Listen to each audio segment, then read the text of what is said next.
All right, got some multiple choice practice here, and it's going to start us off right off the bat on a question we didn't go over. So I don't know if this was on I don't remember if I put this on my test or not. But again, remember at this point in the year, don't be surprised if there's multiple choice questions that I expect you to miss it.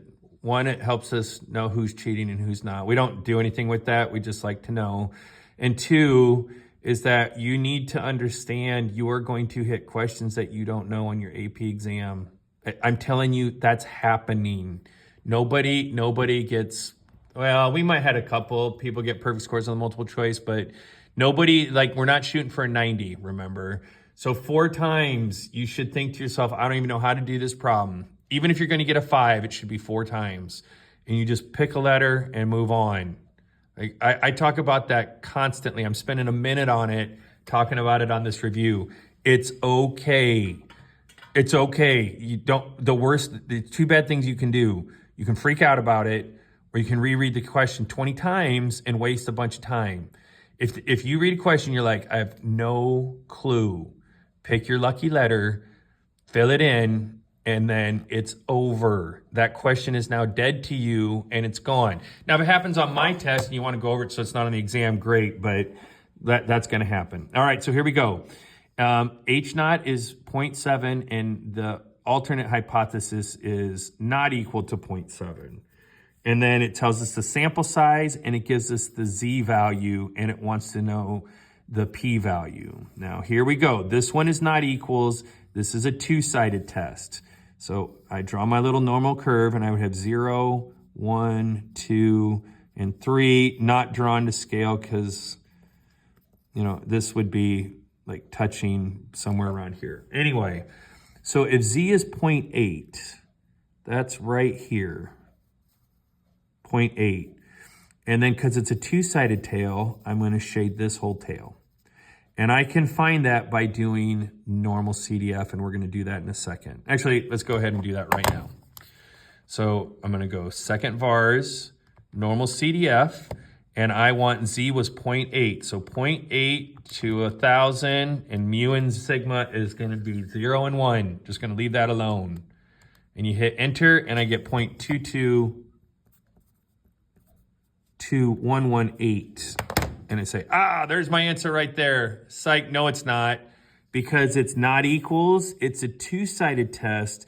So you also have to go to negative 0.8 and have everything to the left of that. Now, this shaded region is 0.2118 also. So we just need to double our 0.2218, 0.4237. Now, then we got 438. Yikes. That's a pretty difficult question. Also, I'm going to be honest with you. A lot of people put 0.2118. Even the kids that really know what they're doing and study really difficult, a lot of us will forget to double that. But anyway, using normal CDF to find the P value, given the Z value, that's worth knowing. Also, since we're on the video here, if I go second vars, TCDF is like normal CDF, but for a T distribution. So if you hit that, you'll do lower, upper, and then you got to do degrees of freedom. But you do, instead of doing mu and 0, it's just degrees of freedom instead. But if it was T was 0.8, then I'd go 0.8 to 1,000. And if the sample size was 50, I'd say my degrees of freedom is 49. And that would be the P value. But kind of an obscure skill. Clearly, I don't emphasize it because I don't have a lot of it, but we at least gone over it. All right, next. This one asks you to find the correct null and alternate hypothesis. Well, here's what we're going to do. See how this one? Null has got to be equal, so that's a possibility. Possible. This, oh my gosh, crossing out the wrong one. This one is out. And this one is out because null is always equal to. And then our alternate, there's our 3 choices. So then we need to decide which one. Are we looking for it to be more or less or whatever? An opinion poll asks a simple random sample of 100 college seniors, their view on their job prospects. In all, 53 of them say good. Does the poll give convincing evidence to conclude that more than half, boom, That one is not overly difficult. I would suggest that one is probably one of the easier on the spectrum. In a test of null is 100 and alternate is not equal to 100, so that's a two-sided test again. A sample size of 10 produces a mean of 103 with a p-value of 8%. Which of the following is true at a 5 significance level? Okay, so since p-value is greater than alpha, they don't tell us, 5%. They say alpha equals 0.05. The p-value is bigger than 8, so we would fail to reject. Sufficient evidence. So remember, when we fail to reject, it's because we don't have evidence for the alternate. So on this one, we failed to reject. So is, and is, those are out. I mean, look at that. Right now, we got a 50-50 if we know nothing else, okay? And then it says we have insufficient evidence to prove the null or the alternate. So remember how I said there is, we reject because there is evidence of the alternate. This one knows that means that we need to use the one that's the alternate. This one's the null hypothesis. That one is out. The correct answer is D. I'm just going to fill in that letter this time. I like that problem. I also like the problem how it does exactly what I said, that if you know some of it, not the whole thing, but if you know some of it, at least then make it to a 50-50 before you guess. And again, in all honesty, my students typically have around 6 that they had no idea, and about 10 where they got 50-50 or 1 in 3s. And they get all freaked out about it, but that's great. That's somebody who is for sure passing. But because you're like, oh, I had 10 of them where I had a 50-50 or 1 in 3 guess, you should get probably about 4 of those right. You can go ahead and just book 4 of those are right if you just guessed on it. Unless you're very unlucky with your letters. Which of the following is not a required condition for a t-test for an unknown population mean? So a condition, we random, 10%, and large counts. The data can be viewed as a simple random sample from the population of interest. Boy, that's a good one. The population standard deviation is known. Well, we've never talked about that. So I'm going to suggest that one's probably the answer, but let's go through the one. The population distribution is normal, or it has a sample size of 30, bigger than 30. And notice this one just has bigger than 30. I assure you it should be or equal to, but they do weird stuff on multiple choice questions sometimes.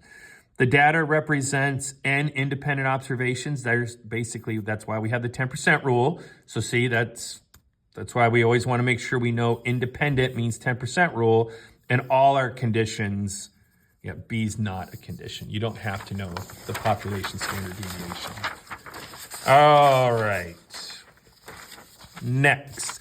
By the way, after the last test, I've got the answer key sitting next to me, so if I screw up, I'll know.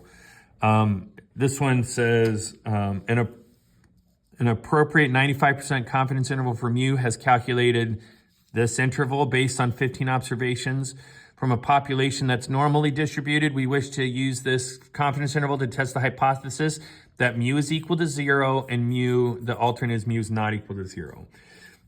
We're trying to make a connection between a test and a confidence interval. The only time we can do that is if it's a not equals to problem. So that's step 1, okay? Step 2 is that the significance level and the confidence level need to be hundreds partners. So those two, most of my students can remember that, okay? And then that means this one's out and this one's out.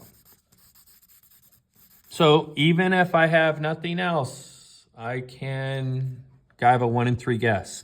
We cannot perform the required test since we don't know the test statistic. That one is not correct either. Okay, if the number that we're looking for is inside the interval, then we will fail to reject. If it's outside the outside the interval, then we will reject. So on this one, because the target value of 0 is inside of that interval, we're going to fail to reject, and the answer is B. That is a pretty difficult question. All right, which of the following will increase power? So remember, this one is alpha up, beta down, N up, power up, and gap up. And then we'll see which one does it actually want us to use. Using a two-sided test instead of a one-sided test. Now let's go ahead and pause on that one for a second. Decreasing the sample size. Okay, so now I have N up, so if it goes the other one, it would be opposite. N would go down, which means power would go down. It's because they do the same. So I'm trying to increase the power, so decreasing the sample size will not have that effect. Finding a way to increase the population standard deviation. Say what now? I'm going to go ahead and say that's a negativo to that one. Increasing significance level. If we increase the significance level, power goes up. D is the correct answer. Decrease the effect size. What's the effect size? Maybe it has something to do with gap, but I don't think so. And so this one also, this just doesn't even make sense. So I wouldn't worry about that one. All right, number 7.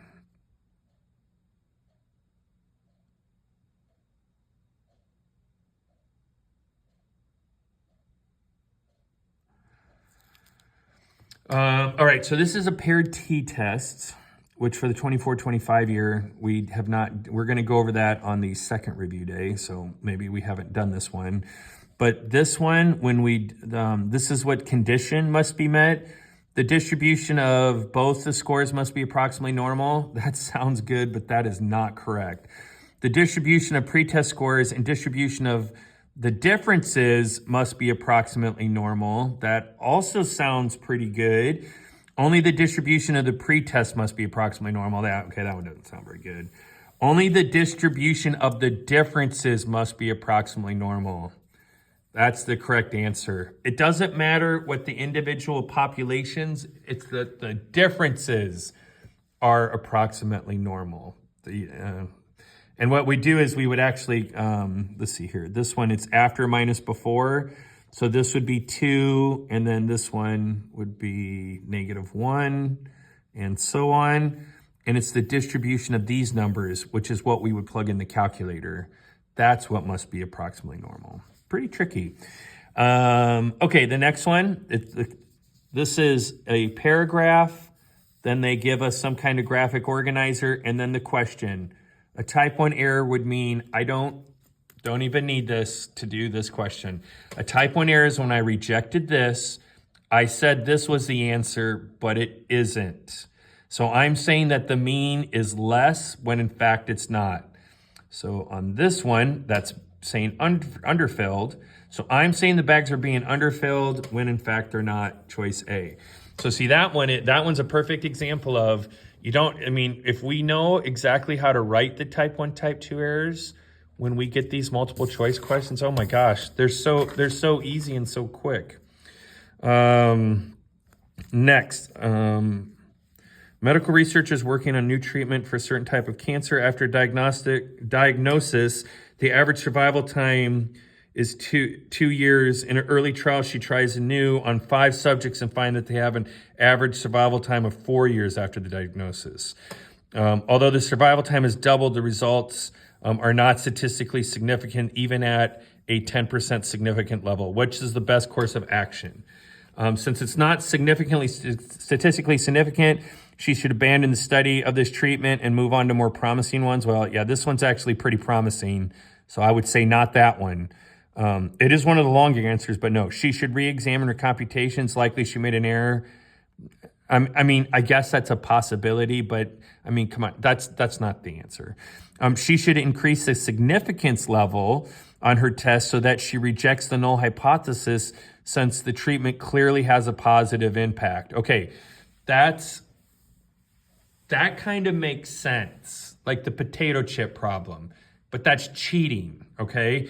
It even says even at a 10%, and so you should increase it. Increasing more than 10, you're just saying it's just like we're just trying to lie the data so that it says what we want it to say. That's kind of what it's saying. We should do a z-test instead of a t-test. Well, no, that doesn't make any sense whatsoever. She should expand her research program to include more subjects. This was a very small sample. So on this one, she only did, I think it was 5 subjects. That means we're going to have insane volatile data, lots and lots and lots of variation. So if we shrink down that sample size, then we're going to be more likely to successfully reject that null hypothesis. So E is the correct answer. That's a thinker, though. That is a thinker. You're testing a hypothesis in a new method for freezing green beans preserves with more vitamin C's in the beans than the conventional freezing method. Bean frozen by conventional methods are known to have a mean vitamin C level of 12 milligrams per serving. So we're going to say that's the null, and we're going to try to make ours bigger. And which of the following is the best interpretation of this value? So the power of the test is 0.75. Remember, power is equal to 1 minus the probability of a type 2 error. That's how we get that. So if a type 2 error goes up, the power goes down. Okay, well, let's see what we got. The complement of the probability of making a type 1 error. Okay, they're trying to be tricky. It's a type 2 error, not a type 1 error, but that would be a problem. The probability of conducting a true mean is actually, that doesn't make any sense, is higher than 12%, 12 when it's actually no, that doesn't make any sense either.